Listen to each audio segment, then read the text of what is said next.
Topic है the impact of N import tariff कि import tariff जो है उसका क्या इम्पैक्ट होगा। हम बड़ी कंट्री को, लार्ज कंट्री को उसका केस डिस्कस कर रहे हैं और इसका जब इम्पैक्ट आएगा तो वो पूरी दुनिया पे होगा इसकी ट्रेड पॉलिसीज़ का।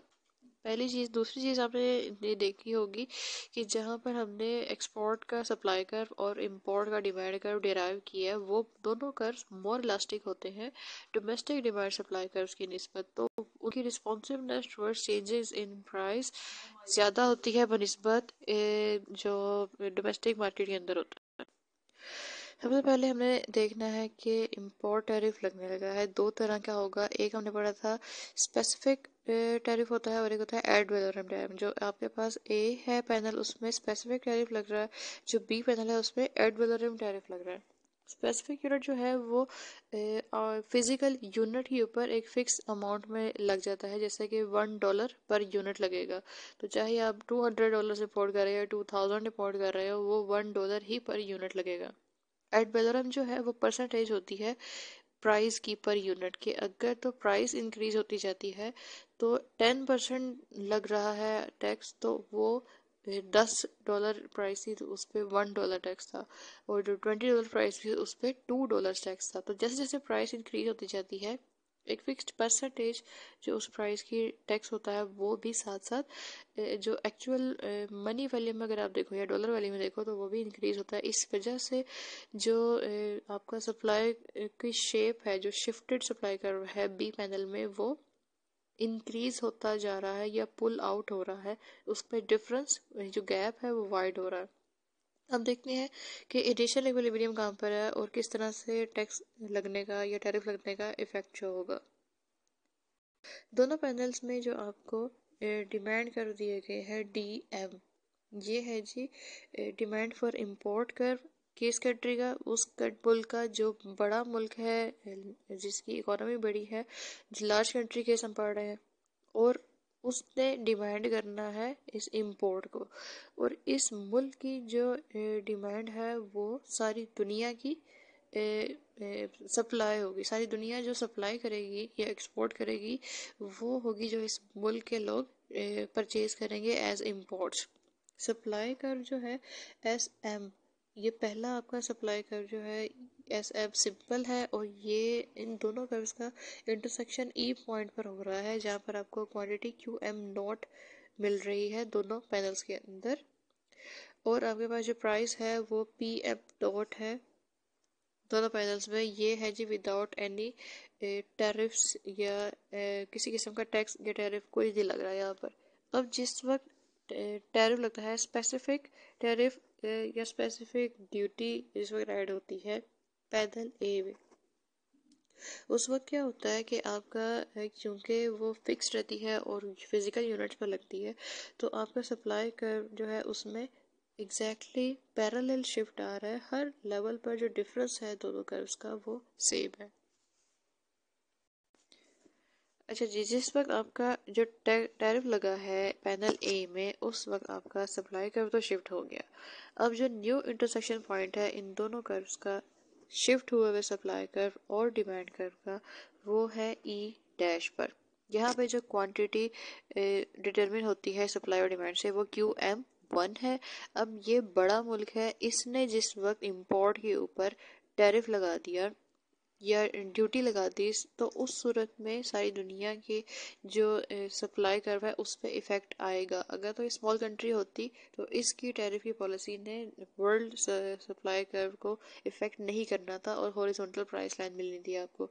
लेकिन चूंकि ये बढ़िया मुल्क है तो इसका इफेक्ट आया और सप्लाई कर्व इस इम्पोर्ट्स का, जो कि सारी दुनिया की एक्सपोर्ट्स है और इस मुल्क की, इस बड़े मुल्क की इंपोर्ट है, इसके लिए जो सप्लाई कर रहा है वो बैकवर्ड शिफ्ट हो गया। क्योंकि जिस वक्त टैरिफ लगता है तो जो लोग इस इंपोर्ट को सप्लाई कर रहे हैं उनको जो प्राइस मिलती है वो कम हो जाती है। वो कैसे कम होती है कि पहले PM प्राइस थी जो उनको मिल रही थी, अब जो उनको प्राइस मिलेगी वो PM2 है। इसके ऊपर अब उनको ड्यूटी पे करनी है। इस वजह से जो प्रोड्यूस जो इम्पोर्ट्स को सप्लाई करने वाले हैं उनको चूंकि टैरिफ लगने की वजह से अब कम प्राइस मिल रही है, तो वो quantity supplied for these imports वो कम कर देते हैं, इसलिए SM डैश कर्व आपके पास आता है जो कि पीछे को शिफ्ट होता है। अब PM2 वो प्राइस है जो प्रोड्यूसर्स को मिल रही है। सेकेंडली, जिस वक्त टैरिफ लगता है तो प्राइस कंज्यूमर्स के लिए हाई हो जाती है। कंज्यूमर जो प्राइस पे कर रहे हैं वो PM1 है, और जो प्रोड्यूसर्स को या सेलर्स को प्राइस मिल रही है, जो इंपोर्ट्स को सेल कर रहे हैं, सप्लाई कर रहे हैं, वो PM2 है। और ये पूरा एरिया जो ये शेडेड एरिया है, ये सारा जो टैरिफ से जनरेट होने वाला या स्पेसिफिक ड्यूटी से जनरेट होने वाला जो रेवेन्यू है, वो है इंपोर्ट करने वाली नेशन का। और इस एरिया को हम कैसे बताएंगे? PM2, PM1, E डैश और F, ये है जो इस ड्यूटी से या टैरिफ से जनरेट हो रहा है इंपोर्टिंग नेशन को। सेकेंडली, अब आपने बताना है कि कंज्यूमर्स कौन सा क्या पे कर रहे हैं। कंज्यूमर्स पे जो प्राइस पे कर रहे हैं वो हाई है, PM0, PM1 और E डैश और G, ये वो है, इतना हायर एरिया है जो कंज्यूमर्स पे कर रहे हैं। और जो सप्लायर्स हैं इस इंपोर्ट के, उनको पहले PM0 मिल रही थी, लेकिन अब जो उनको प्राइस मिल रही है वो लो है। वो कितना लो है? वो इतना एरिया है जो उनके नुकसान होगा PM2, PM0, G और F के बराबर है। अच्छा जी, ये जो शेडेड एरिया है यहाँ पर ये छोटा सा G लिखा हुआ है। यहाँ पर आप सिंपली इसको सिर्फ शेडेड एरिया कहते हैं और आप इसको टैरिफ रेवेन्यू कलेक्शन कहते हैं गवर्नमेंट की, और ये बताते हैं कि अगर ये प्राइस है PM2 जो इंपोर्ट सप्लायर्स को मिल रही है, और PM1 है जो कंज्यूमर्स पे कर रहे हैं, तो भी आपका एनालिसिस कंप्लीट हो जाएगा।